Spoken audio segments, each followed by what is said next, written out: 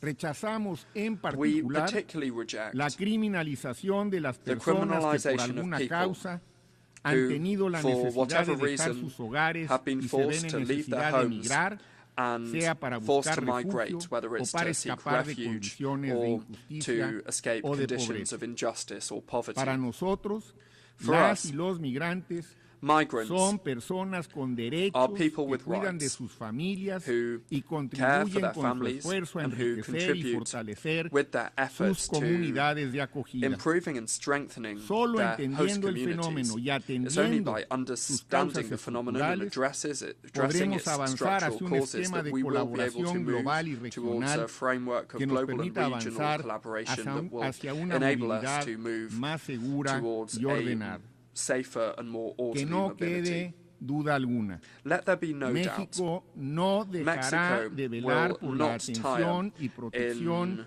de las y los mexicanos ensuring que se encuentran fuera de nuestro país attention y to and quienes protection merecen of todo Mexican nuestro nationals who are apoyo outside of y our toda la country and asistencia those que that requieran. deserve all of our support En and este marco de assistance. justicia y de derechos, In this framework of inscribimos la justice and lucha de las rights, mujeres y por la igualdad de we género, are porque a pesar de including los the avances, fight las of women brechas and for gender subsisten, equality, because despite así the como la progress, there are violencia still gaps machista en and el mundo que violence arrebata against women in the libertades a world las that niñas, are las wrenching away jóvenes y las freedom from mujeres en girls, toda su diversidad. young women, and A women 30 in all of años their de la diversity. declaración y plataforma de acción 30 de years Beijing, el since diagnóstico y la hoja de the ruta son Beijing claras. Declaration and Program of Invitamos a Action, todas las the naciones a una movilización diagnostics que and the acelere el roadmap are progreso clear, and we hacia la invite igualdad de all género. nations to En mi mobilize to país, accelerate the progress la towards gender transformación de equality. las conciencias In ha my estado country, intrínsecamente vinculada the a la lucha transformation por of la igualdad de género. consciences has been Hoy en intrinsically México linked to the fight impera la for paridad de gender género en el equality. poder Today in legislativo y Mexico, judicial, we are y seeing las gender políticas parity públicas prevail se diseñan in the con una legislative and estricta judicial perspectiva branches de of género government. In public inscrita policies, en nuestra we are Constitución. including a strict gender Señora perspective, and Presidenta, that has been a enshrined 80 in años our de fundada la Constitution. ONU debe Madam reconocer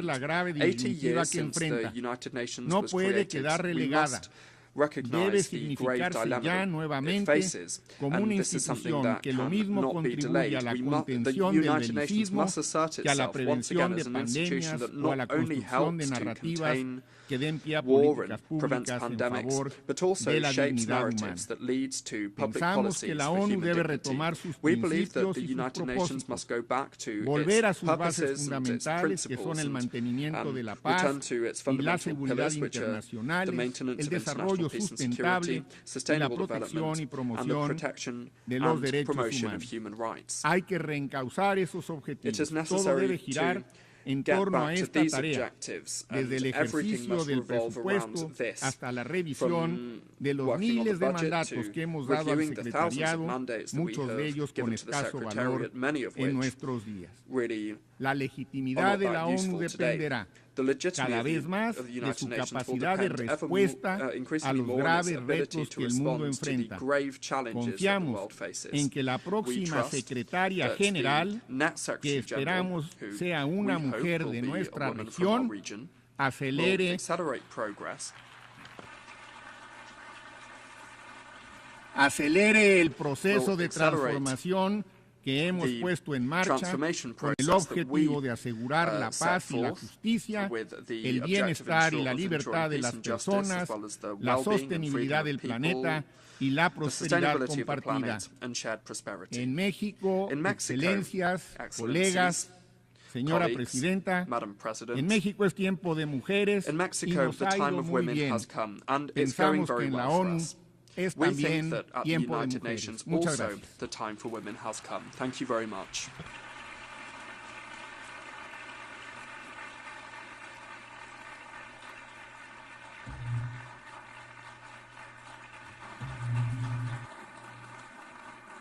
Je remercie le ministre des Affaires étrangères du Mexique. The Minister of Foreign Affairs of Mexico.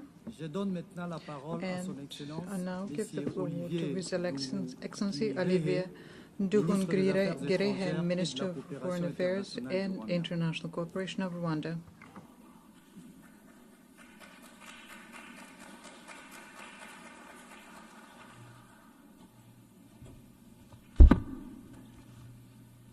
Your Excellency Annalena Baerbock, President of the 80th General Assembly, Your Excellency António Guterres, Secretary General of the United Nations, Excellencies, Heads of Delegation, ladies and gentlemen, good evening.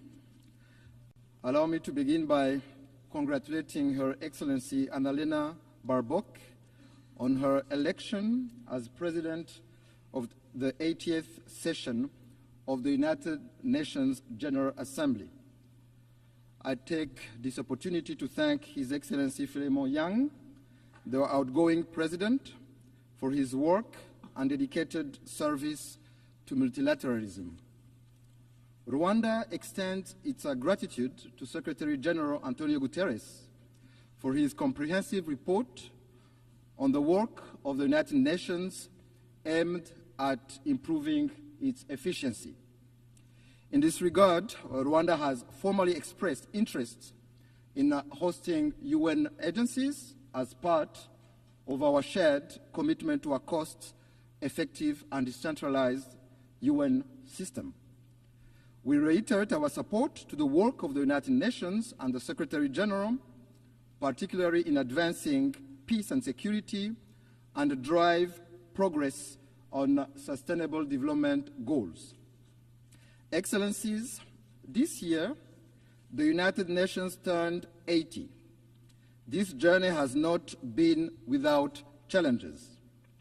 Fast-changing realities, including economic shocks and the legitimate aspirations of regions long denied a voice, compel us to quickly adapt to make the UN fit for purpose. That is why Rwanda strongly supports reforms, especially of the Security Council. The composition of this body does not reflect current realities. Africa is a 1.2 billion people strong continent where most of the conflict of the Security Council's agenda reside. Therefore, it cannot remain excluded from permanent membership. Excellencies, the United Nations development pillar remains central to advancing peace, prosperity, and dignity for all. We commend the UN development system and its partners for their tireless efforts in supporting countries to address pressing development challenges, from poverty eradication to climate resilience, and in driving forward the ambition of the 2030 Agenda. This 2030 Agenda for Sustainable Development embodies our collective aspirations for a just, inclusive, and prosperous world where no one is left behind. Rwanda remains firmly committed to its full implementation, recognizing that connectivity, innovation, and inclusive development are indispensable drivers of progress. Despite global challenges such as the existential threat of climate change and widening technological inequalities, Rwanda has taken bold steps to align national priorities with the SDGs. These efforts demonstrate that development, connectivity, and environmental stewardship can move forward hand in hand. Yet, the persistence of unequal access to finance, technology, and markets threatens to widen the gap between those with means and those without. In this context, solidarity among nations through development cooperation has contributed to bridging development gaps. However, we believe that it is time to transition from aid to trade, enabling developing countries to become self-reliant in a win-win partnership. Mr. President, Excellencies, Rwanda regrets the politicization of development cooperation, which is used by some development partners for partisan political reasons and interests. Let me recall that every nation is sovereign and cannot be forced to choose between its security and development. Development aid must serve as a tool for solidarity and progress, not as a weapon of coercion. Excellencies, the history of the 1994 genocide against the Tutsi in Rwanda called on us to become global advocates for a peacekeeping that always puts civilians first. We pay tribute to the men and women who have worn the blue helmet and who have paid the ultimate sacrifice in the service of humanity. Their legacy is written in the history of the United Nations and lives on through the lives they helped save. But peacekeeping must be judged by its results. For the sake of the millions who look to the UN for protection, we must ensure that peacekeeping remains true to its purpose. That is why Rwanda champions robust peacekeeping, the responsibility to protect, and the implementation of the 2015 Kigali Principles on the protection of civilians. Moreover, Rwanda has led calls for sustainable peace financing both in Africa and globally. Among milestone achievements is the revitalization of the African Union Peace Fund, which now mobilizes over $400 million. As a direct result, the Security Council decided to finance 3/4 of African Union peace operations for the first time. Excellencies, beyond the UN, Rwanda contributes to peace support operations on a bilateral basis in the Central African Republic and Mozambique in an effort to promote South-South cooperation and Pan-African solidarity. Major progress has been recorded in both countries in the restoration of state authority, capacity building of local security forces, and the fight against terrorism. Excellencies, I may recall that the United Nations was established to spare succeeding generations from the scourge of war. Yet, 80 years on, conflicts continue to erupt across every continent. Rwanda firmly maintains that for most of those conflicts, lasting peace cannot be achieved through military means. We have consistently held that only genuine, good faith dialogue offers a sustainable path towards global peace. However, peacekeeping alone is not enough.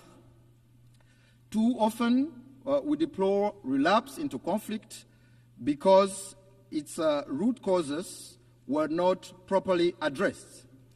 Prevention, mediation, and effective peace building must be our first resort. This lesson is particularly urgent for the Great Lakes region of Africa. The current conflict in Eastern DRC is not new. It is rooted in decades of bad governance, marginalization and persecution of minorities, genocide ideology, and a persistent colonial legacy. Rwanda believes that peace in Eastern DRC is in everyone's best interest. Our goal has always been, and will remain, the security and well-being of Rwandans and the people of our region. In June this year, Rwanda and the DRC signed a peace agreement in Washington. It provides for a comprehensive framework encompassing security, political, and economic components. This achievement was made possible thanks to the strong leadership of His Excellency President Donald Trump of the United States and of His Highness Sheikh Tamim bin Hamad Al Thani, Emir of the State of Qatar, whose vision for peace and prosperity in our region, Rwanda fully shares. We also acknowledge the vital role played by African-led initiatives, notably the joint EAC-SADC process, supported by the African Union mediation, for their efforts in favor of peace. Nevertheless, since the signing of this peace agreement, progress has been moving slowly. While promising meetings are taking place in Washington to implement the June peace agreement, the situation on the ground remains deeply troubling. The DRC's renewed militarization, coupled with its continued collaboration with genocidal and UN-sanctioned armed groups, such as the DRC-backed FDLR and Wazalendo militias, and the deployment of attack drones and fighter jets against civilian populations, particularly the Banyamulenge and other Congolese Tutsi, underscore the gravity of the crisis. This goes against the letter and spirit of the Washington Peace Agreement. Additionally, this coalition is supported by foreign forces, including mercenaries, in clear violation of the 1977 OAU Convention and the 1989 UN Convention against the use of mercenaries. Rwanda condemns these developments and calls on the DRC to reject the military solution and implement in good faith the Washington Peace Agreement, which is a golden opportunity to end this conflict that has lasted for far too long. Excellency, since 1999, the United Nations has maintained a robustly mandated peacekeeping mission in the Democratic Republic of Congo, named MONUSCO, to help address the crisis. Yet, despite its efforts, the mission has not succeeded in halting the proliferation of armed groups, especially the eradication of the DRC-backed FDLR. Instead, MONUSCO has ended up working alongside military coalition that includes the FDLR, going against more than 20 Security Council resolutions calling for the neutralization of that group. There is an urgent need to review the legal conformity of MONUSCO's mandate. Of particular concern to Rwanda is the emergence of Wazalendo militia, armed and supported by the DRC government, which are committing countless abuses, including burning down whole villages of Congolese Tutsi, lynching and burning alive civilians and military officers, as well as arming children for ethnic cleansing. Their brutality, methods, and ideology bear an alarming resemblance to that of the genocidal militia of 1994 in Rwanda. Strong action is needed to put an end to this dangerous development before it is too late. Excellencies, human rights are a major pillar of the United Nations. Rwanda rose from the ashes of the genocide in 1994 by placing human dignity, unity, and accountability at the center of our governance. We thank the United Nations for establishing the International Day of Reflection of the 1994 genocide against the Tutsi, commemorated every April 7th. We also thank the Secretariat and the many member states who have established genocide memorials on their soil as a lasting pledge to never forget. Equally, we commend the work of the International Criminal Tribunal for Rwanda and the residual mechanism for prosecuting genocide perpetrators. However, Rwanda is deeply concerned about the persistence of genocide ideology and related crimes in Eastern DRC under the watch of the international community and the UN itself.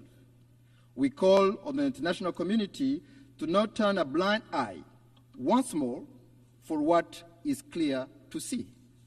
The targeting, persecution, and massacre of Congolese Tutsi, including the Banyamulenge community, amounts to crimes against humanity which have all the early warning signs of a genocide. Indeed, genocide follows a pattern. It follows clear stages. It is not an umbrella term. It is defined by international law. Genocide targets a specific group for who they are, with the intent to exterminate them as such.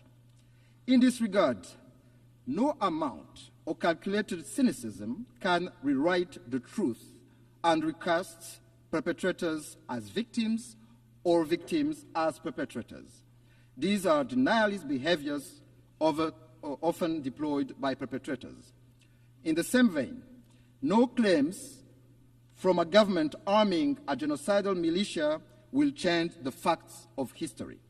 Financing and providing weapons to a group with a proven genocidal record and ongoing intent is nothing less than complicity in the crime itself. I must say that if there are crimes in the DRC committed for economic gains, they have clear names. Those are corruption, bad governance, and the embezzlement of public funds. Mr. President, Excellencies, I wish to conclude by reaffirming that Rwanda stands ready to work alongside all member states to ensure that the United Nations remains a force for peace, justice, and sustainable development. While the challenges and solutions for multilateralism are clear, it is political will that must guide us today to build a UN fit for purpose. Together, we must build an organization capable of addressing the needs of billions across the globe, tackling human rights abuses, climate change, and responding to an increasingly interconnected world for successive generations to come. I thank you.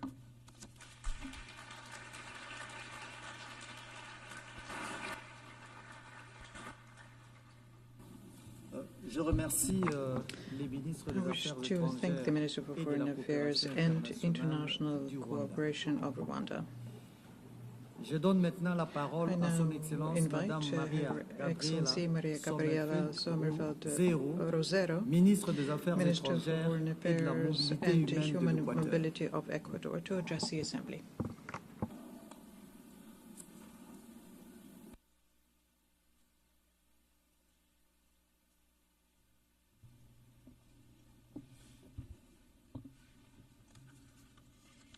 Señora Presidenta, al cumplirse Madam President, 80 años de la adopción de la Carta on de the las 80th Naciones Unidas anniversary del of the Ecuador, adoption of the honra United con Nations respeto y Charter, renovado compromiso Ecuador su honors calidad de with Estado respect and fundador renewed de commitment esta its organización. status Lo as que a nació founding como una member of esperanza this de paz organization. sobre las ruinas de la What Segunda was Guerra born Mundial out of hope se ha for peace upon the convertido en ruins el of the Second proyecto World más War has ambicioso de become the cooperación most internacional ambitious de la historia. project of international Un cooperation in sistema history, de normas, a system of instituciones, norms, principios, institutions, propósitos principles, y valores purposes, universales and universal destinados a values proteger la geared dignidad towards humana, protecting prevenir la human dignity, violencia e preventing impulsar violence, el desarrollo. and driving Hace development. 80 años, los 80 estados years ago, escogimos la cooperación sobre la controversia, States chose la paz cooperation sobre la guerra. over Mi disputes, presencia en esta peace asamblea over war. es una My ocasión presence here at this para assembly is an ratificar opportunity ante la to comunidad reiterate internacional before the que international community el Ecuador seguirá that Ecuador priorizando will la continue colaboración to entre prioritize estados,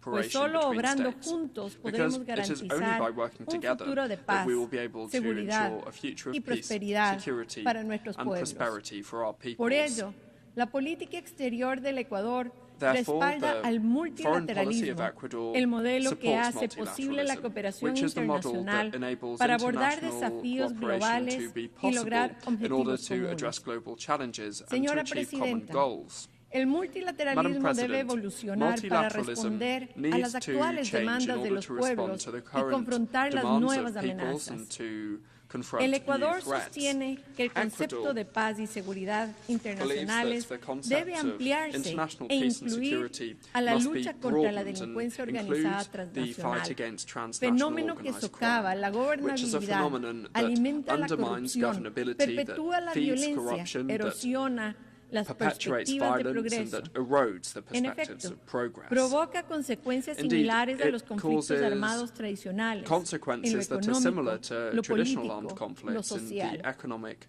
political, hablamos and de social bandas realms. locales, We're sino de not talking redes y about cadenas local logísticas gangs here, but rather internacionales que mueven miles de international toneladas de droga, networks and logistic explotan la chains minería that ilegal, move trafican thousands of armas, tons of drugs personas that e exploit incluso illegal mining órganos and that humanos. traffic weapons, people, and Ante el even human surgimiento de organs. numerosos actos de violencia y In narcoterrorismo, light of the el gobierno del rise of Ecuador the many acts reconoció of la violence existencia and de un conflicto armado narco-terrorism, the no government of Ecuador internacional en enero recognized the del existence of 2024 y designó non-international armed a varios conflict de in estos January grupos como 2024 and terroristas. designated several of these groups Hemos as desplegado terrorists. ingentes esfuerzos We have y deployed recursos para huge salvaguardar efforts la and resources seguridad in y order to poner primero al safeguard ciudadano. our security Lo hacemos and to put impulsando our citizens programas first. enfocados en We la are doing this prevención de la by violencia adopting juvenil, programs focused incluyendo el on the reclutamiento y prevention uso de of youth utilización violence, de including the niños, recruitment, niñas use, y adolescentes. and utilization of boys, girls, and adolescents. Implementamos políticas At the same públicas de time, we are atracción de implementing inversiones y empleo public con el policies to fin de attract garantizar una investment and seguridad jobs in order sostenible. to ensure Quiero sustainable insistir security. en el hecho de que el Ecuador, I wish sin to haberlo insist on the fact buscado, that por su Ecuador, vecindad con los without principales productores de having sought this cocaína del out, mundo, but se halla due en la to primera the línea fact that we are very close to the contra la main delincuencia producers organizada of cocaine in the transnacional world, is on the libra front una line of guerra the battle against existencial transnational organized contra crime el and is waging narcoterrorismo. an existential war Hitos against en la historia del narco-terrorism. Ecuador, de esta lucha contra el crimen Milestones in transnacional the organizado y el narcoterrorismo constituyen la incautación de 295 toneladas de drogas ilícitas durante el 2024, así como la decisión de recurrir a países amigos para recabar su apoyo en diversos sectores de esta confrontación, como son potenciales operaciones militares conjuntas, con pleno respeto al marco constitucional ecuatoriano. El gobierno ecuatoriano ha convocado a un debate nacional y democrático sobre bases militares extranjeras mediante una consulta popular a celebrarse el próximo noviembre de este año, ofreciendo puntos estratégicos que puedan servir para el control y monitoreo de actividades criminales en beneficio de la paz y seguridad strategic areas that can serve to help us to control and monitor criminal activities in order to achieve peace and international peace and security.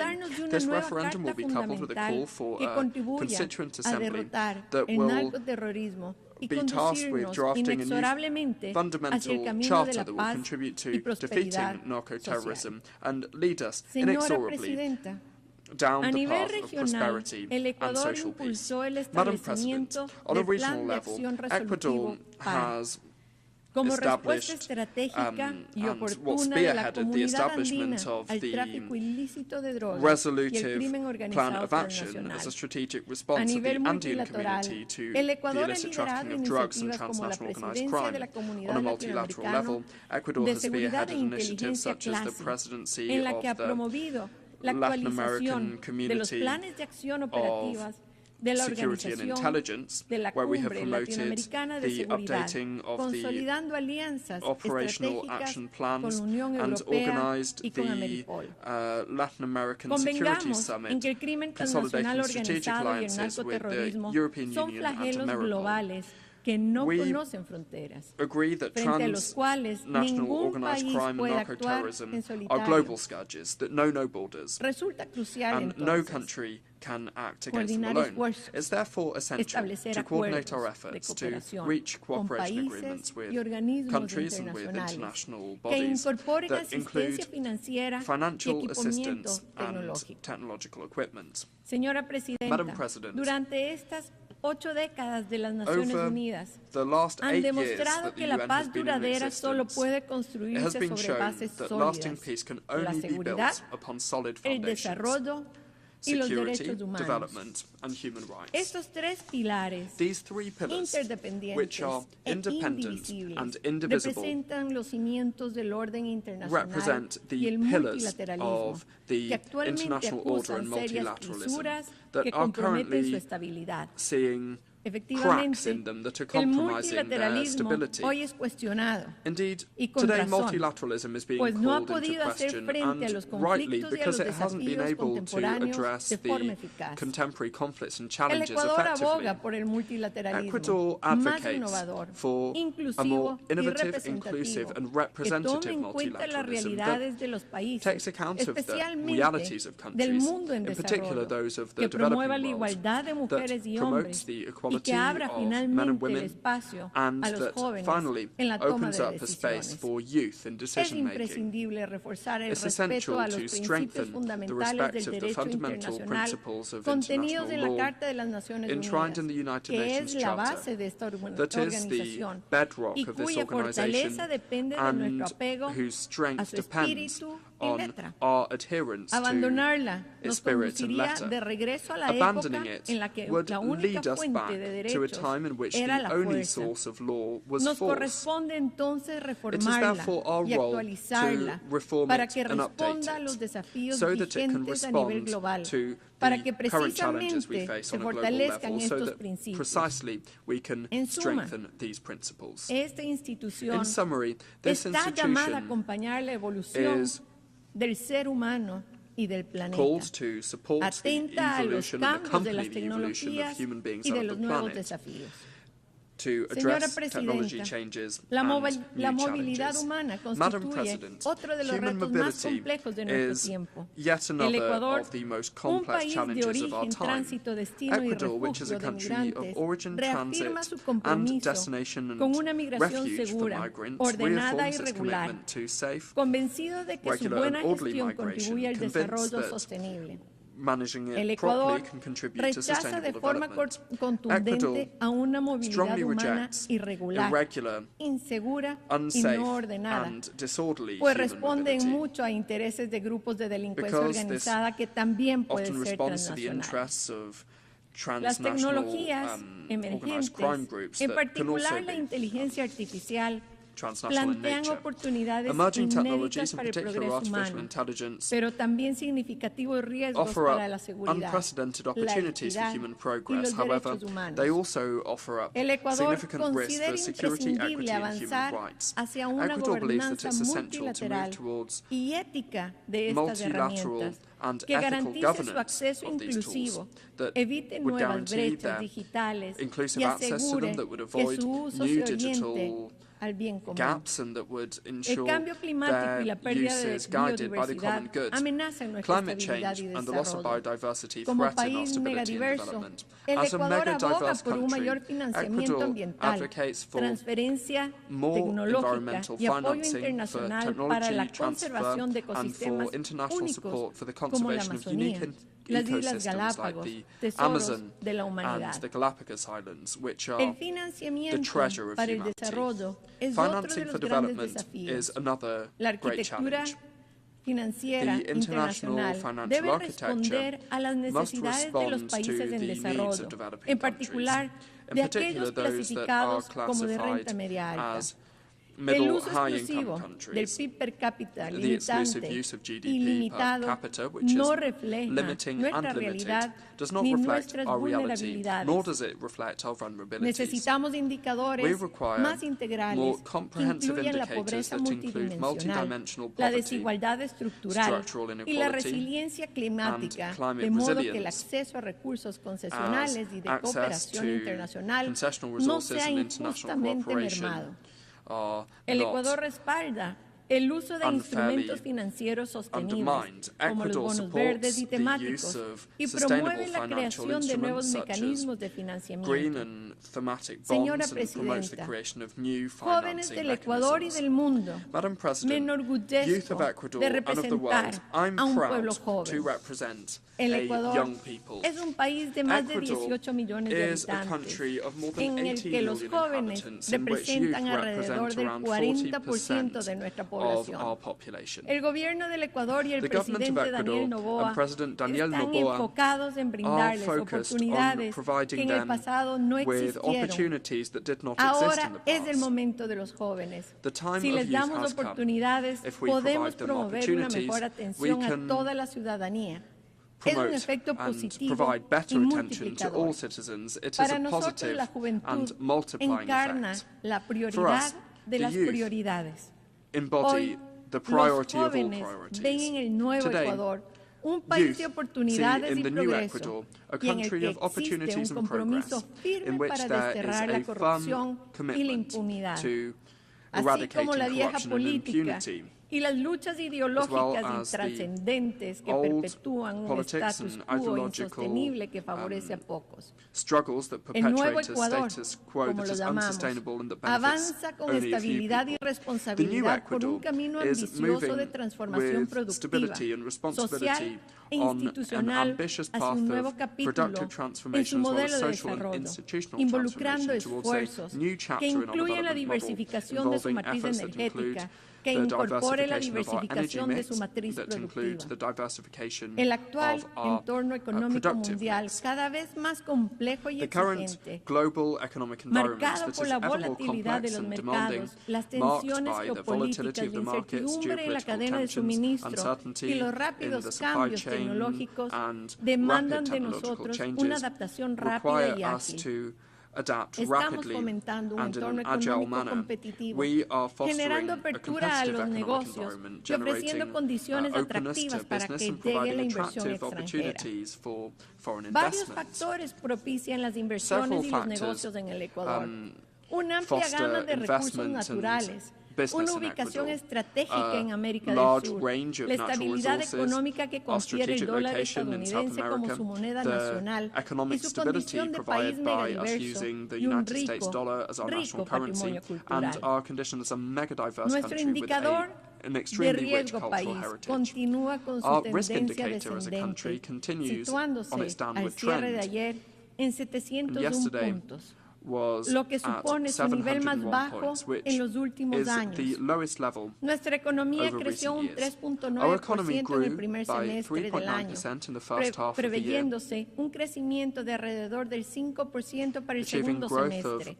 Como en el ámbito de la seguridad, la economía está mejorando, aún con retos con los que estamos del día de hoy encarando.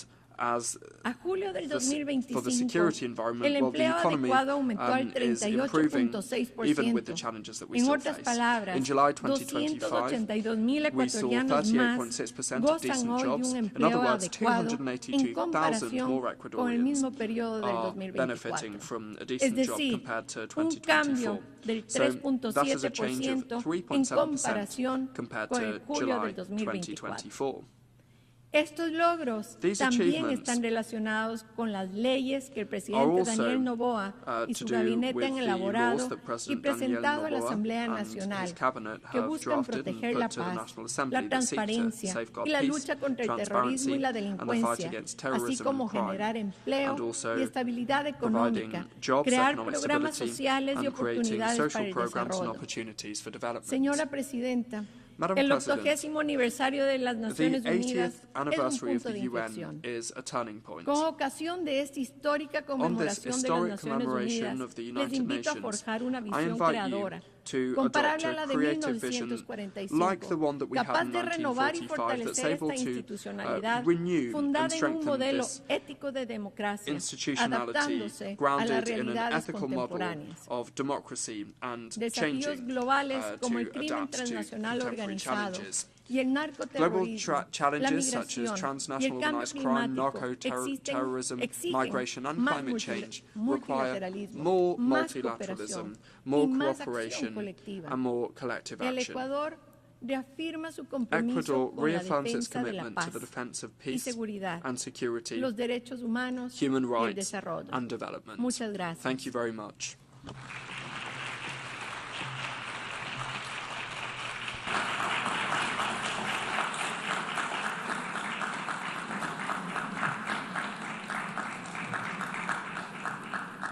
Je remercie la ministre des Affaires étrangères et de la mobilité humaine de l'Équateur.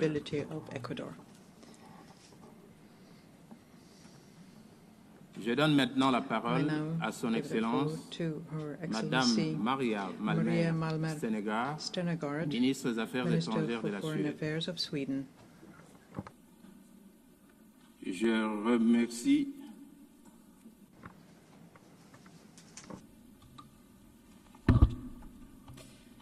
Mr. President, Excellencies, 80 years ago, nations came together. It was a bold act of faith. Faith in multilateralism, the rule of law, and the shared responsibility to save future generations from the devastation of war. But as we gather here, the world and our organization, the United Nations, are facing the risk of failing. Leaders of several nations are choosing conflict over cooperation. Around the world, we are witnessing grave violations of the rules and principles that we have all agreed to. For too many, peace is fragile, justice abstract, and dignity denied. There is so much wasted potential. The UN was founded to curb aggression and the arbitrary exercise of power by the strong against the weak. That vision remains as valid today as it was then. Mr. President, it is not only the UN that turns 80 this year, it happens to be 80 years since Astrid Lindgren published her first book about the strongest girl in the world, Pippi Longstocking, a strong-willed girl who believed everything was possible. Pippi has inspired generations of children, especially girls, to believe that strength and independence are not confined by expectation or tradition. I have never tried that before, so I should definitely be able to do it. Although not a direct quote, it captures the spirit of Pippi. Let us use the coincidence of anniversaries as a reminder that even in the face of unprecedented challenges, we must approach the impossible with boldness and resolve. Mr. President, Sweden is a committed defender of international humanitarian law, principles that safeguard human dignity even in the darkest of times, and they must be upheld without exception. We cannot be deterred by a few states' disregard for our charter. This is our time to act and to defend these fundamental rules and principles for us and for future generations. We need an efficient UN that defends the right of every state, big or small, to uphold its sovereignty, territorial integrity, and political independence. We need a strong UN that helps member states deliver on their commitments to respect, protect, and promote the human rights of every individual. And we need a focused UN. The UN must remain true to its core, securing peace, advancing human rights, driving sustainable development, and providing humanitarian relief. Mr. President, as a steadfast partner and major donor to the United Nations, Sweden remains committed to addressing global development challenges and to humanitarian efforts to provide protection and life-saving assistance. Sweden is also a strong supporter of UN peacekeeping and peace-building efforts. We actively take part in the Peace-Building Commission. We chair the Liberia configuration, and we have contributed substantially to the Peace-Building Fund since its creation. The Security Council must evolve to better reflect today's global realities.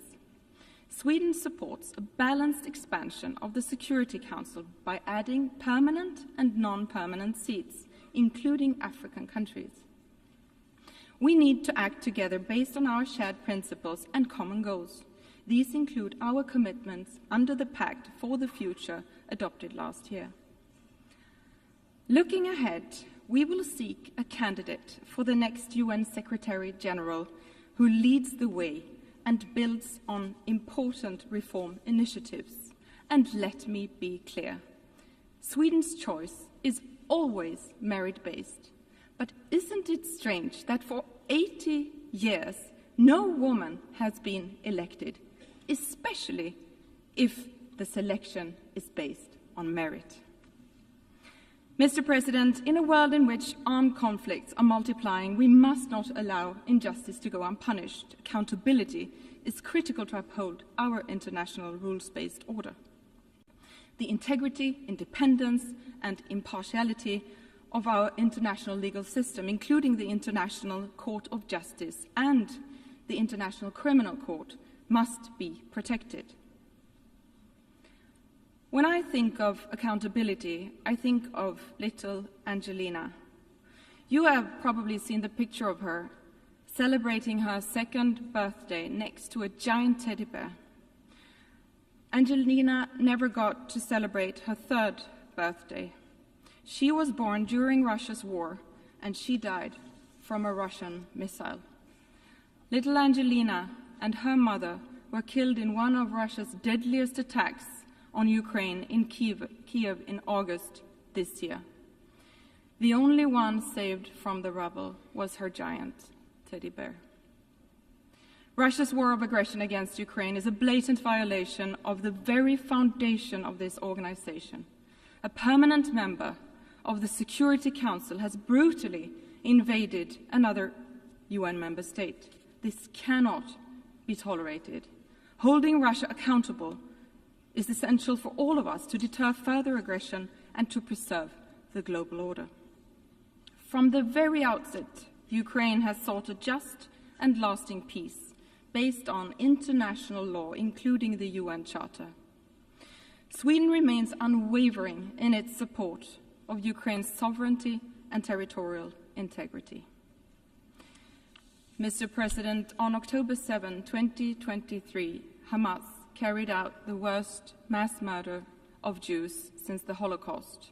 Men, women, and children were brutally murdered and kidnapped by Hamas terrorists. And when the music faded at the Nova Festival, so did the lives of young peace-loving people. They were raped, killed, and taken hostage. It was truly a painful reminder of how dark the world can be. The hostages are being held in appalling conditions by Hamas. More pressure must be put on Hamas to immediately release them, and Hamas must never have a place in the future governance of Palestine. The war in Gaza has led to suffering beyond imagination. We are reminded daily of the painful desperation inside Gaza.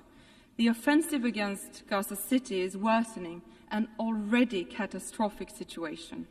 Parts of Gaza are now officially in the grips of famine. This cannot go on. Israel has a right to defend itself, but that right must be exercised in accordance with international law.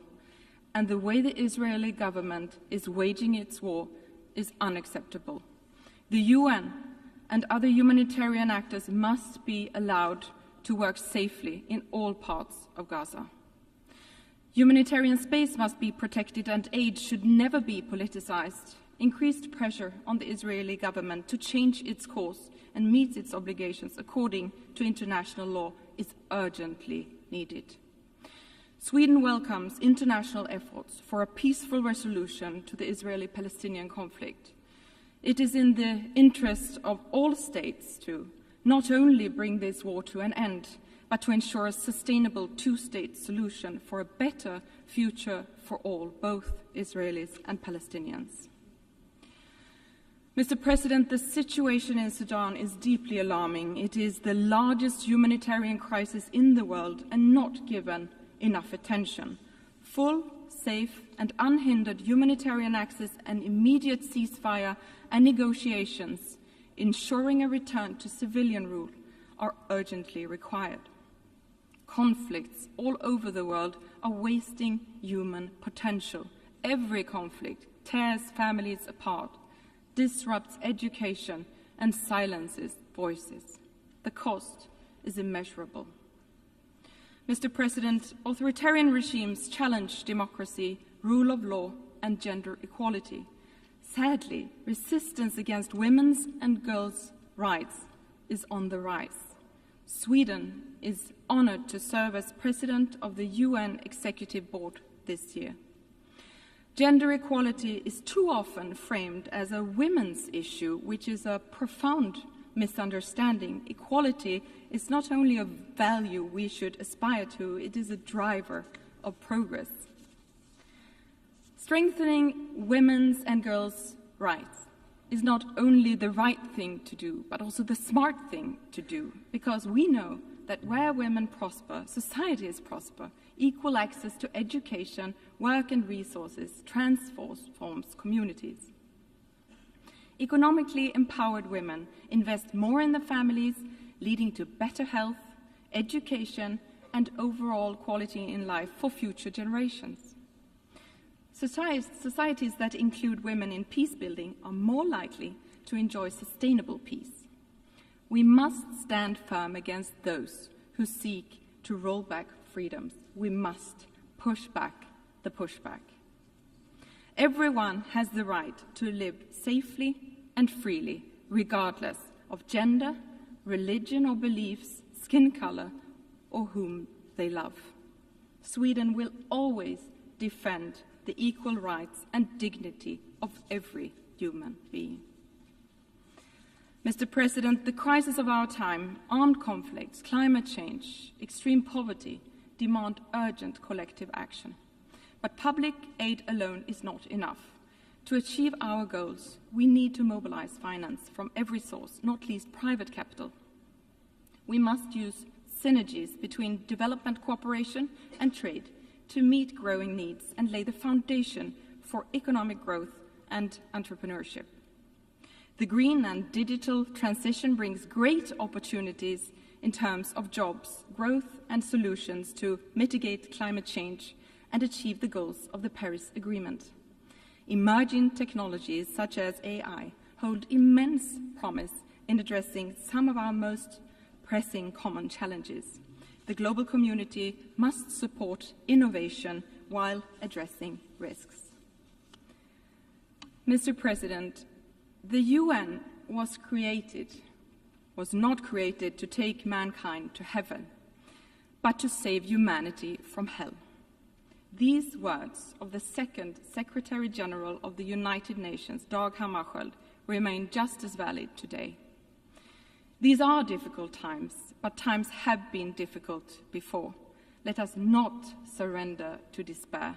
Most nations continue to stand by the fundamental principles agreed upon 80 years ago. We should not let this anniversary become a celebration of the past alone. Let's see this as a call to action. Let's embrace the spirit of Pippi Longstocking and carry on with fearlessness and conviction. Together we must act for ourselves and for future generations. Let them inherit a better, freer, and fairer world than the one we found.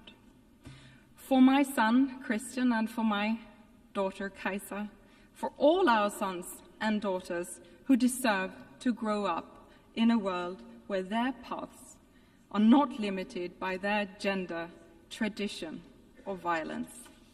We must not let potential go to waste. We must not let them down. I thank you.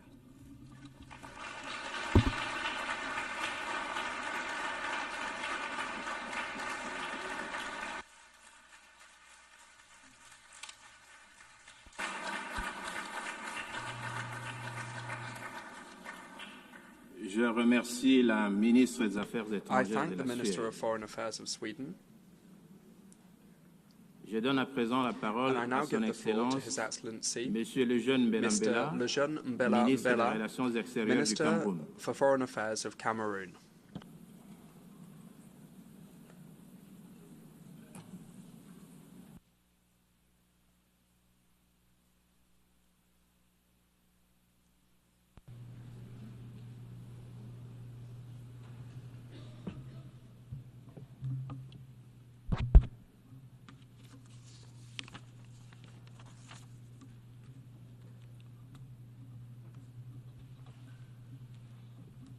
Madame la Présidente, Madam President, l'honneur m'échoit de prononcer cette déclaration que Son Excellence Paul Biya was entrusted with the honor on behalf of His Excellency chef de l'État, Paul Biya, President of the Republic of Cameroon, Head of State, and he instructed me to speak in his name. Donc, à ce titre, Allow me, therefore, de vous renouveler to les renew chaleureuses félicitations du Cameroon's Cameroun warm congratulations suite à votre élection on your à election la présidence as President de la 80e session of the 80th session de l'Assemblée générale of de notre the organisation. General Assembly of our organization. Votre expérience diplomatique Your diplomatic votre experience vision and vision, qui nous encourage à which unir nos efforts encourage us to pour un unite avenir our meilleur, efforts for a better sont des gages de future, succès are à la fois de guarantees votre of mandat success for both et de nos your délibérations tout au mandate long and de cette session. deliberations throughout this session. Vous pouvez compter You can count à cet égard in this regard sur la coopération pleine et on entière the full de la délégation du Cameroun. cooperation from the Cameroonian Comme vous le delegation. savez, As you know, mon pays a été honoré my de voir country votre was prédécesseur, honored l'ambassadeur to Philemon see Yang, your predecessor, Ambassador présider Philemon Young, la preside 79e over the session 79th de session l'Assemblée of générale. the General Assembly. Je voudrais saluer And I would ici like here l'engagement, to commend le his professionnalisme commitment, his professionalism, et la détermination and his determination, empreint d'un sens d'écoute which was marked et de by dialogue dont il a his fait preuve spirit of being able to l'accomplissement listen and de conduct son a mandat. dialogue as he fulfilled Qu'il me his soit mandate. aussi permis Let me de also réitérer à M. reiterate to António Mr. Guterres, Antonio Guterres, Secrétaire Secretary général des General Nations of Unies, the United Nations, l'appréciation sincère the sincere appreciation of Cameroon pour ses efforts for his tireless inlassables efforts at the helm of our organization and for his clear commitment to strengthen multilateralism in international context, which happens to be particularly difficult and complex. Madam President, Excellencies, Heads of State and Government, Mr. Secretary General, and distinguished representatives, we meet this year at a pivotal moment for our organization, which is celebrating its 80th anniversary. And anniversaries are usually joyful occasions, but we must acknowledge that this particular one leaves us with questions. This is an opportunity for us to take stock and reflect on how we can make the United Nations more effective in fulfilling its missions and recommendations and promises contained in the Charter. You therefore proposed in this regard, Madam President, that we pool our will, our efforts, and our resources. And you believe, and rightly so, that we are better together.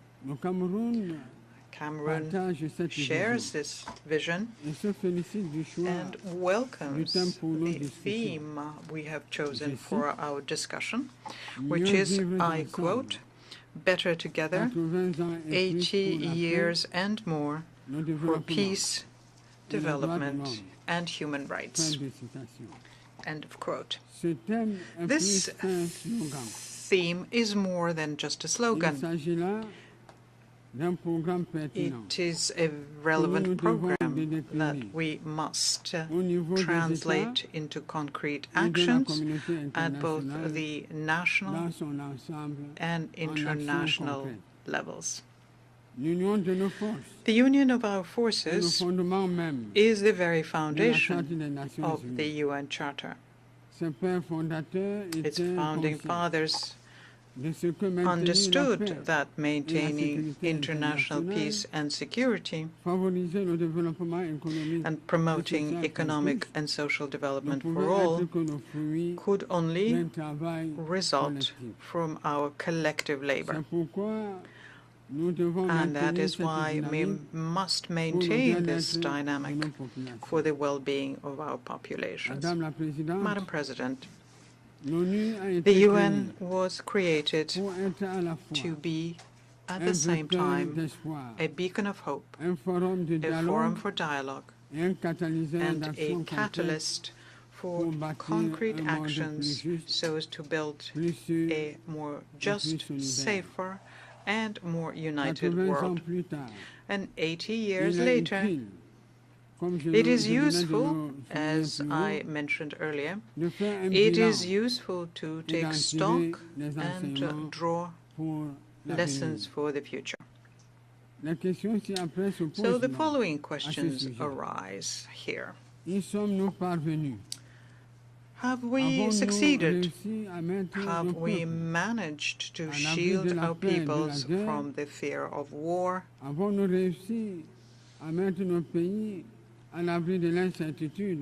Uncertainty about their future? Have we succeeded to shield our peoples from famine?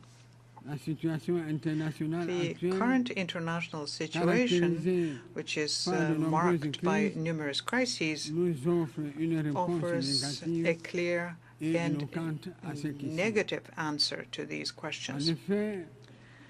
Indeed, in 2025, the global security environment remains, unfortunately, characterized by a proliferation of conflicts and threats of all kinds to human security, including the nuclear threat, which we once thought to be a thing of the past. Whether in Europe, Central Asia, the Middle East, Latin America, or Africa, tensions are emerging or persisting, endangering peace, stability, and international security more than ever before. The ongoing armed conflicts around the world are a painful reminder for us that 80 years later, we neither could nor would succeed in protecting the world from the scourge of war. And this situation is further compounded by various natural disasters, including extreme weather events such as storms, hurricanes, forest fires, earthquakes, landslides, which cause significant material damage and loss of human lives, not to mention various pandemics on that list. The world will only meet the challenge of development if it first wins the challenge of peace. We have a historic responsibility to choose. Either we allow war and these multiple scourges to thrive, or we offer our children a stable, united, and prosperous world. And Cameroon has made its choice. It made the choice of peace and development and stands firmly by your side in order to turn this aspiration into a shared reality. Madam President, Your Excellencies, it is well known that there can be no development without peace, nor can there be lasting peace without development. The ongoing crises, which negatively affect international trade, the cost of raw materials, and market supplies, undoubtedly hinder the development of many countries. And yet, economic development through the Sustainable Development Goals remains a primary objective that the United Nations must attain for the well-being of our peoples. In recent years, however, we have seen with regret that millions of people still live in extreme poverty, facing disease and food insecurity.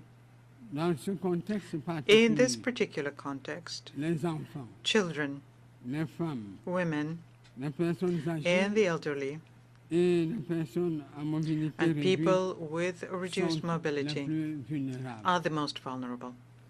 And although access to education has expanded, many children and young people remain outside of the school system. At the same time, we observe a decline in life expectancy.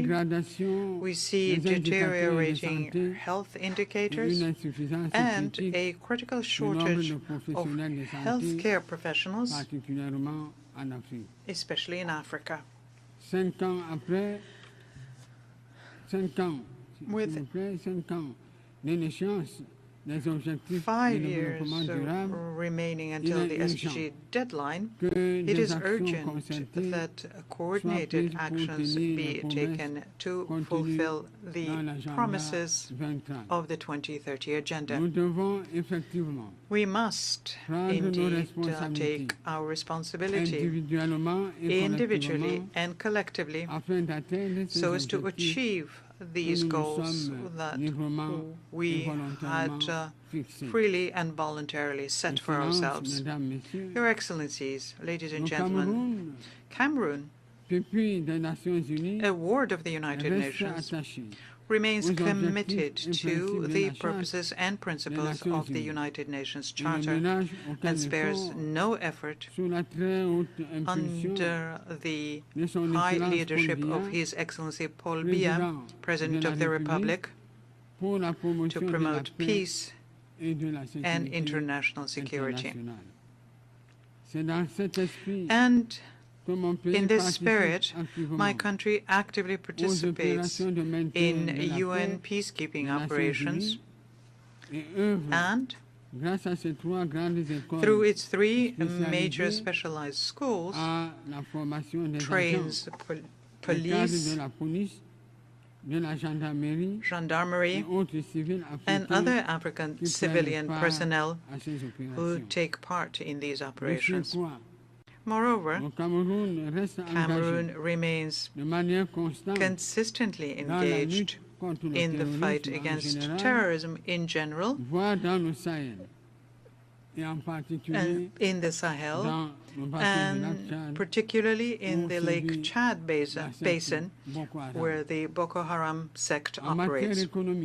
Now, in economic terms, my country has adopted an ambitious national strategy that promotes harmonious economic and social development across the nation, whilst advancing democracy, respect for human rights, and good governance. This allows us to progressively and systematically realize the Sustainable Development Goals and the African Union's Agenda 2063, among others. Madam President, in the Congo Basin, Cameroon actively contributes to finding solutions to global climate change and to protecting wildlife and biodiversity.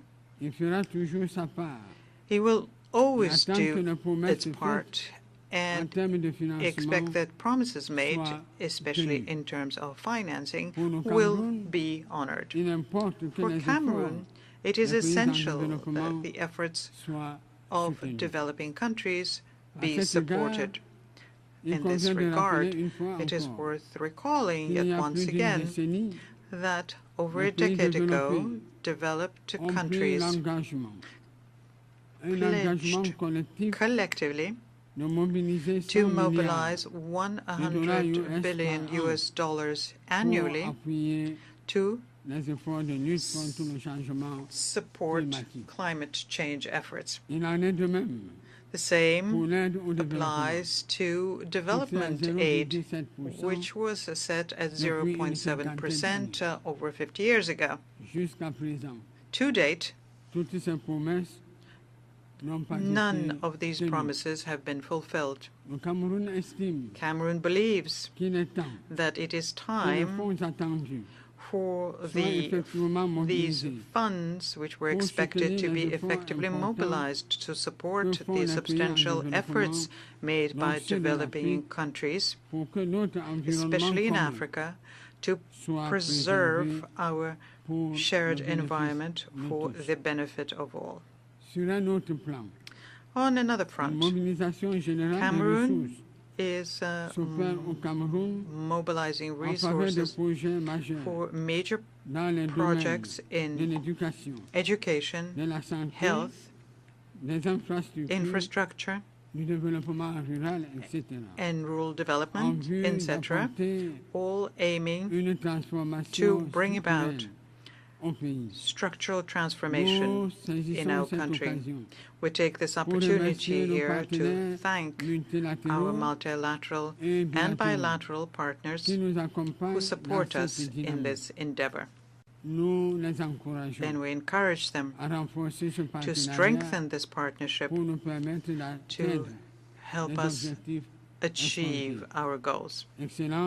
Your Excellencies, the Pact for the Future and its two annexes, namely the Digital Compact and the Declaration for Future Generations, require that we implement them. Similarly, the recent final documents that came out of the Nice and the Seville conferences, as well as the Yaoundé Declaration on Sustainable Blue Economy in the Gulf of Guinea, reaffirm commitments regarding financing and access to technologies, especially in this digital and artificial intelligence era, as decisive factors for promoting sustainable development. Cameroon welcomes these advances and the commitments made during these occasions for reforming the international financial architecture and advancing energy transition. My country aspires very much to see the realization of other long-awaited reforms, notably that of the United Nations Security Council, to allow Africa to occupy its rightful place in line with the Eswatini Consensus and the Sirte Declaration. When it comes to human rights, Cameroon welcomes the drafting of the International Pact on the Right to Development.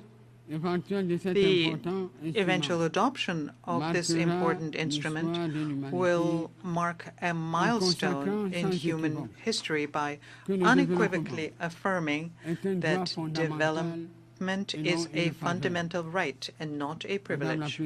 Madam President, Your Excellencies, ladies and gentlemen, at this pivotal moment in the history of the United Nations, we must act. It is an imperative obligation that we cannot ignore. This requires, in my view, respecting our commitments to development financing, fulfilling our promises for peace, and ensuring the effectiveness of our choices in human rights and humanitarian assistance. In the years to come, we must strengthen the foundations of lasting peace, rooted in prevention, resilience, and justice. And we have the means to do so, especially now when global wealth in 2025 has reached unprecedented levels and technological development allows for significant improvements in living conditions for all. In conclusion, and as a call to action, we must do better and we must do more so that the United Nations fulfills the promises made to the peoples of the world and becomes, more than ever, the engine of strengthened multilateralism, fair and equitable cooperation, and reimagined solidarity in the face of the concerning rise of multipolarity. I thank you for your kind attention.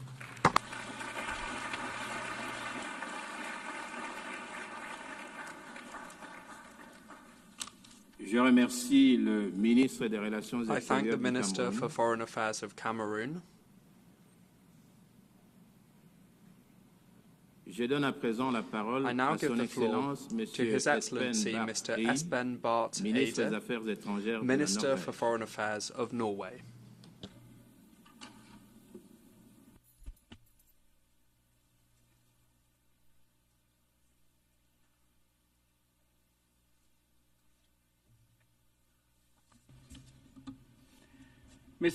Mr. President, Excellencies, distinguished delegates. 80 years ago, against the backdrop of the Second World War, world leaders gathered in San Francisco to sign the UN Charter, to save succeeding generations from the scourge of war. This once-in-a-generation moment brought the idea of the United Nations to life. Let us imagine for a moment that we are there in San Francisco in 1945 as the UN was negotiated. Participants who were at my age would have experienced the First World War, the short-lived Roaring Twenties, the Great Depression of the 1930s, fierce trade wars, the rise of fascism and Nazism, the Second World War, the Holocaust, and the nuclear bomb. And all of that in their own adult life. If events like these constitute your life experience, you do not believe that the world is a rose garden. Those who shaped the United Nations were not guided by naive idealism. Quite on the contrary, this was a deep realist recognition that mankind simply could not continue as before.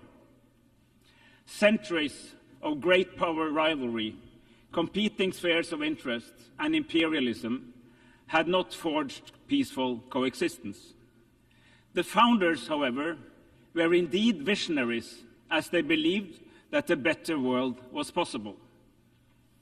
Our founders realized that the world needed shared norms and principles in order to avoid yet another world war. They were adamant not to repeat the debacle of the interwar years. This noble insight shaped the United Nations Charter. Simply put, the Charter rests on three sets of principles. Peace and security should be achieved through recognizing the sovereign equality of states, the prohibition of the use of force, and through peaceful settlement of disputes. Economic and social development should be ensured through close international cooperation and through finding common solutions to common problems. The dignity and worth of all human beings should be established through mutual commitment to universal human rights. Our United Nations, imperfect as it is, has since provided an unrivaled global arena for seeking common solutions to common challenges. There is little doubt that the world would have been a more brutal and less prosperous place without the United Nations. Since 1945, interstate wars have been fewer and farther apart. Former colonies gained independence and became sovereign states of their own. Hundreds of millions have been brought out of poverty. President, however, at 80, we find our United Nations in crisis. This crisis is both political and financial. Political, because core principles of the Charter are under threat. The world is more divided, more dangerous, and more unpredictable than it has been for decades. Respect for international law is eroding. Gross violations go unchecked. This, in turn, weakens the trust in our institutions. It is a vicious cycle. The crisis is also financial, because several member states are significantly reducing their economic contributions, and this, in turn, makes it difficult to accomplish the core mission of the United Nations. President, savage wars are raging in several corners of our world.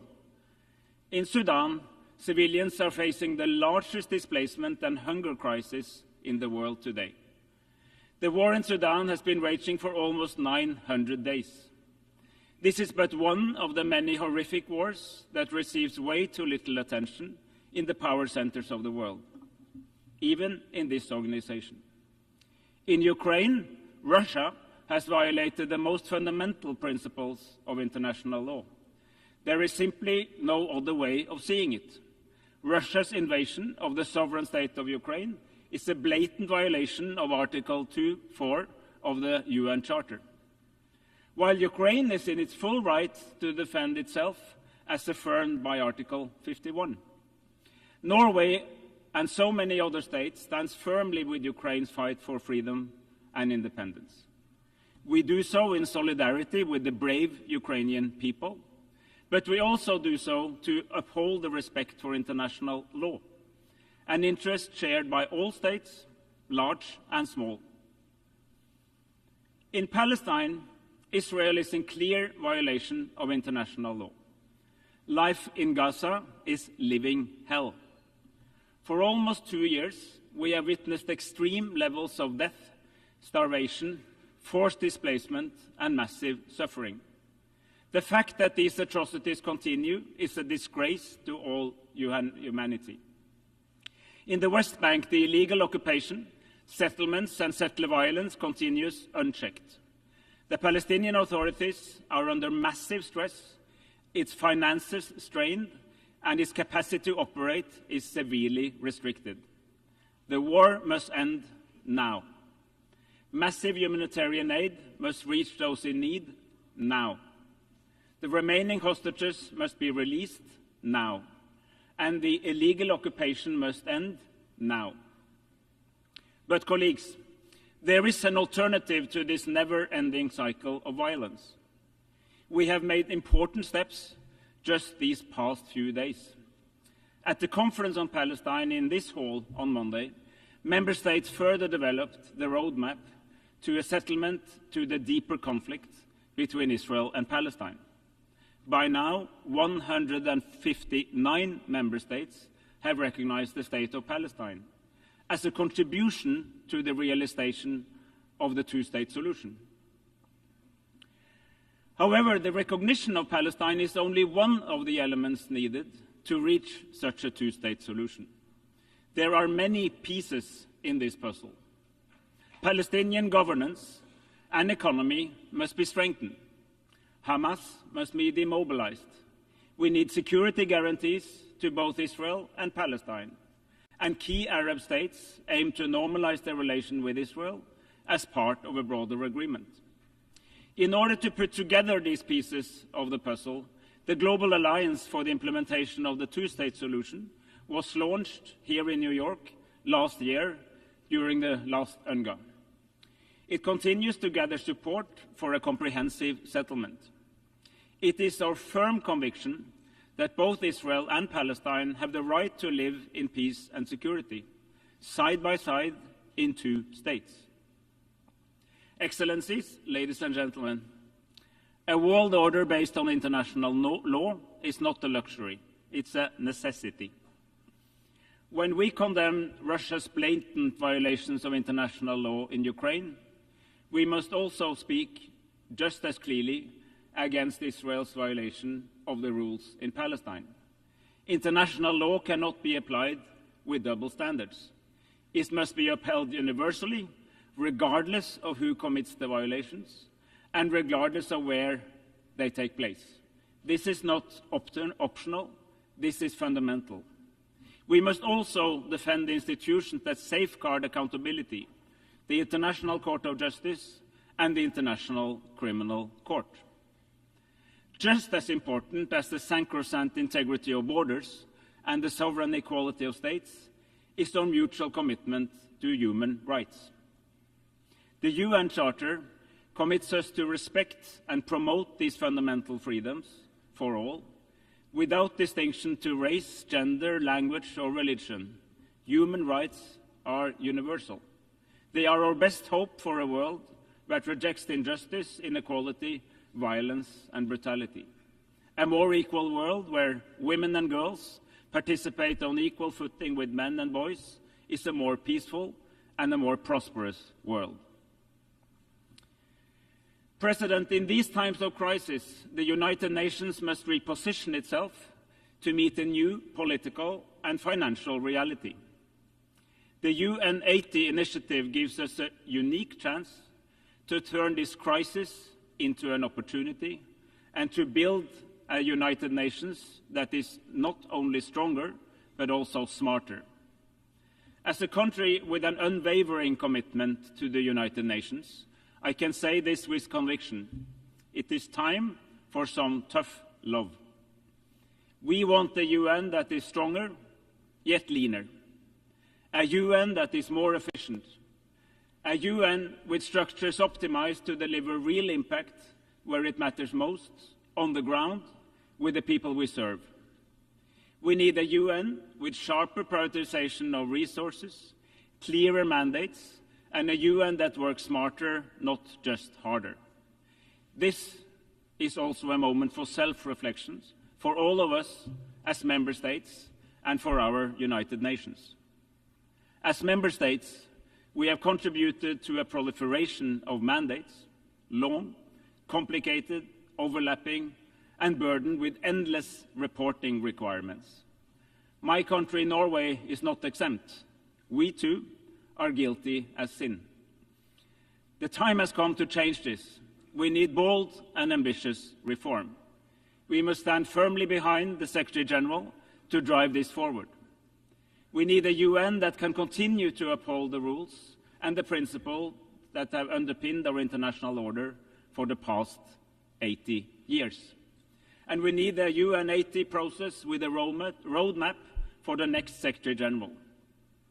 When she assumes office in 15 months, she must be able to have the reformed UN fit for the next 80 years. President, we need a global convention on tax cooperation. States have the primary responsibility to provide essential service to their people. But then we must enable states to fulfill this duty. The capacity to tax both citizens and companies is paramount. It is the backbone of public service delivery, the engine of resource redistribution, and the cornerstone of sustainable development.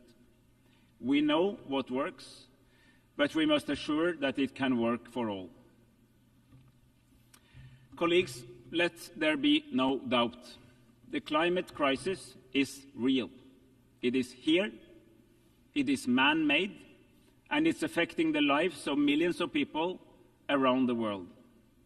As an Arctic nation, we experience some of the fastest paces of climate change anywhere on the planet, and we feel its impacts in our everyday life. The science is irrefutable. Observed warming is outpacing predictions.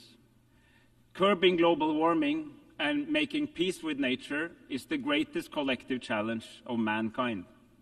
We have no time to lose. Yet over the past decade, the world has achieved significant progress in this area. At COP28 in Dubai, nations united around the goal of phasing out fossil fuels in a just, orderly, and equitable manner. Today, countries, regional organizations, companies, and investors are beginning to recognize a fundamental truth. Embracing the technologies of the future, low on carbon, high on circularity, and responsible resource management, is not an obstacle to growth. It is an opportunity for growth, innovation, and a sustainable future. Now we must build on this momentum.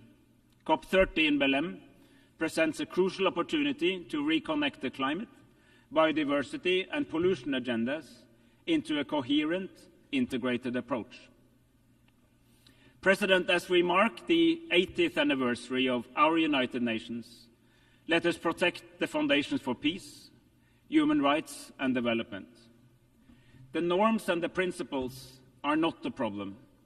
They are just as relevant for the world today as they were back then. What does deserve scrutiny is the system we have established to protect and enforce these norms and principles.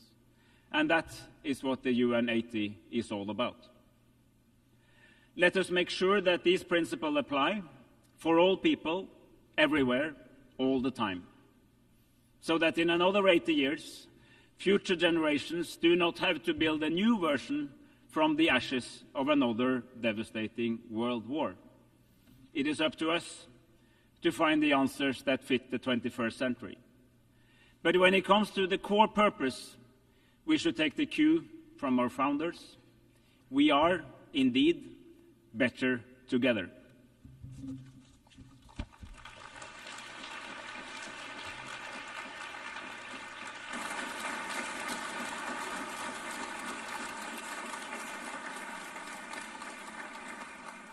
Je remercie le ministre des Affaires I thank the étrangères de la Minister for Norvège. Foreign Affairs of Norway. Nous avons entendu la We have dernière heard the last intervention speaker pour cette séance du débat in général. the general debate for Nous this poursuivrons meeting. le débat général demain We will à 9 continue heures the general dans debate cette salle. tomorrow at 9 a.m. in this hall. La séance est levée. The meeting is adjourned.